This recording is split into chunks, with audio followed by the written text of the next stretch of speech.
வணக்கம் and welcome to Sattu Buttu Samayal. இன்னைக்கு நம்ம Sattu Buttu Samayalல பார்க்க போற ரெசிபி ஹெல்த்தியான ராகி ரவா தோசை தான்.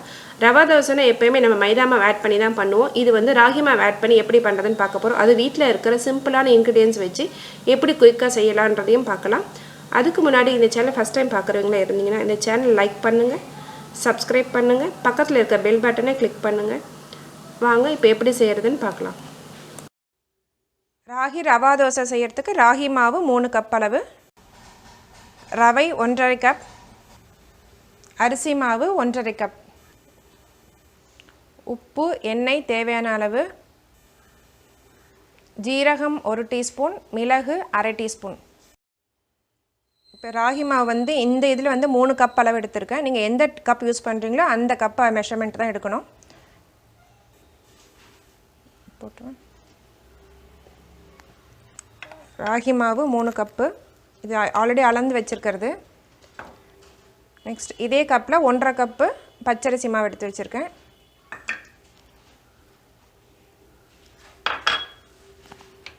இந்த ரவையும் இதில் வந்து 1.5 கப் எடுத்திருக்கேன். எந்த கப் எடுக்கிறோமோ அதே அளவில் அதே கப்பில் வந்து மெஷர் பண்ணணும்.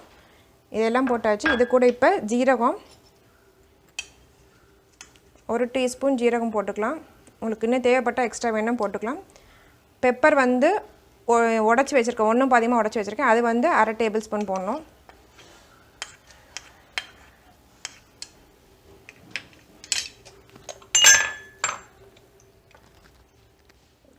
உப்பு தேவையான அளவு. இப்போ இது எல்லாத்தையும் மிக்ஸ் பண்ணி தண்ணி ஊற்றி கலந்து 1/2 hour ஊறணும். இது மிக்ஸ் பண்ணிவிட்டு அதுக்கப்புறம் காட்டலாம். இப்போ எல்லாம் மிக்ஸ் பண்ணிவிட்டு தண்ணி ஊற்றி நல்லா மிக்ஸ் பண்ணி வச்சுக்கலாம். இது இந்த மாவு வந்து இப்போ நல்லா 1/2 hour ஊறி இருக்குது. இந்த மாதிரி நல்லா தண்ணியை கரைச்சி வச்சுக்கணும். இப்போ எப்படி ரெடி பண்ணுறதுன்னு பார்க்கலாம். இப்போ கல் நல்லா காஞ்சிடுச்சு. மாவை நல்லா இது பண்ணி ஊற்றிக்கோங்க.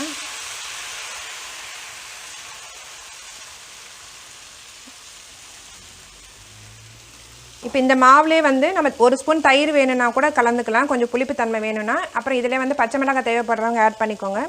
வெங்காயம் மேலே தூவிக்கலாம். அது வந்து ஆனியன் ராகி ரவா தோசை மாதிரி ஆகிடும். நம்ம ஆப்ஷன் தான் என்ன ஆட் பண்ணணுன்றது. இது பேசிக்காக எப்படி பண்ணணுன்றது மட்டும் தான் இதில் காமிச்சிருக்கு. இதில் வந்து இப்போ ஆயில் வந்து ஆட் பண்ணுறேன். நெய் தேவைப்படுறவங்க சின்ன குழந்தைங்களுக்கு கொடுக்கணுன்னா நெய் கூட ஆட் பண்ணிக்கலாம், நல்லா டேஸ்ட்டாக இருக்கும். இது இப்போ ரெடி ஆகட்டும். இப்போ இது ஓரம்னா பாருங்கள், அது தானாக இதாகி வருது. இது திருப்பியே போட வேணாம், அப்படியே இது பண்ணிட்டு நம்மளோட கிறிஸ்பியான ரவா தோசை ரெடி. கிறிஸ்பியான ராகி ரவா தோசை ரெடி ஆகிடுச்சு. இதுக்கு தேங்காய் சட்னியோடு சர்வ் பண்ணியிருக்கேன். நம்ம channel already 3 types of chutney நம்ம போட்டிருக்கோம். ஸோ அந்த லிங்க் வந்து டிஸ்கிரிப்ஷனில் கொடுக்குறேன், நீங்கள் வேணும்னா செக் பண்ணுங்கள். நீங்களும் இந்த டிஷ்ஷை ட்ரை பண்ணுங்கள், என்ஜாய் பண்ணுங்கள். தேங்க்ஸ் ஃபார் வாட்சிங்.